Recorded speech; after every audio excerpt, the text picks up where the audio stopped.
Welcome. Today we are going to make a vegetable stir fry, and included in that dish is going to be an array of vegetables, some seaweed, a little bit of Thai curry paste, as well as some organic whole grain rice blend.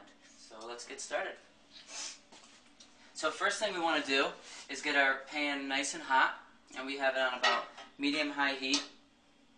And the key to this dish, especially when tossing rice or grains, is you want to get a pan really hot so that it won't stick so much. So we're going to add about 2 tablespoons of coconut oil. And this is really my favorite oil to cook with just because it really keeps its structure once heated. So we're going to let that melt down. We have some carrots. This is roughly a 1/4 cup to a 1/2 cup of each vegetable, and you could add as much or as less as you like. We have some parsnip that we just added in there. We have some yellow onion and some celery. I like to cut different shapes and different sizes so that it's nice and fun and we get all different types of textures. So we're going to let those go for a couple minutes just to soften them up, and then we'll start to add our remaining ingredients.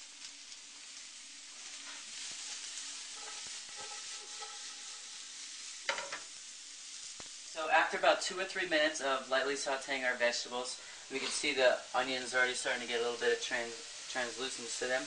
We could add our remaining veggies. So we're going to add some bell pepper, some chopped kale, and we'll give that a little toss. Soften them up just a little bit.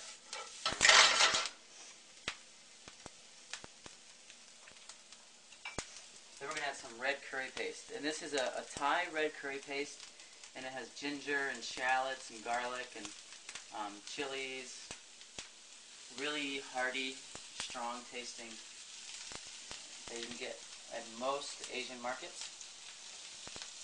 And I like it spicy, so it's going to be about a tablespoon worth.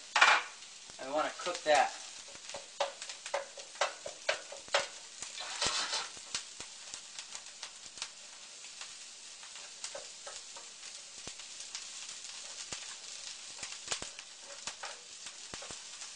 Starting to smell amazing in here. So we just want to stir that around for a couple minutes. Let the flavors integrate with one another. So once you really start to smell the aroma of the paste that you just added, now you know it's time to add our grains. I like adding cold rice to this because it helps kind of has a little more texture and won't break down or get gummy like hot, steamy rice or grains will. And we're just going to stir that around, mix all the ingredients together. We're going to add a little bit of salt. This is Himalayan salt. Then we're going to add about a 1/4 cup of stock. And today I'm using organic homemade chicken stock. If you do not want to add any animal fats to this, you could use vegetable stock and that would work just as well. Nice. We're just going to stir that together. This is going to just give it some juiciness. Let those liquids reduce a little bit.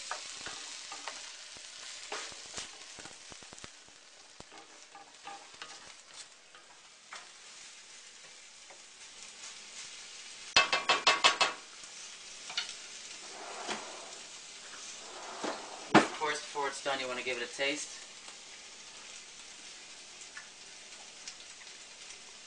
Very nice.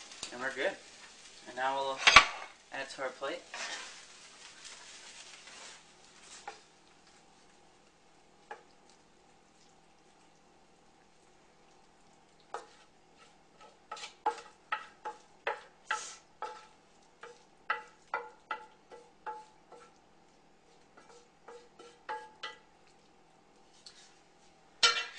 This is a good serving for 2 people or 1 hungry person. No meal is complete without some fermented foods, and we have homemade sauerkraut as well as homegrown pickled green beans. So get those fermented goodies in there, and there you go.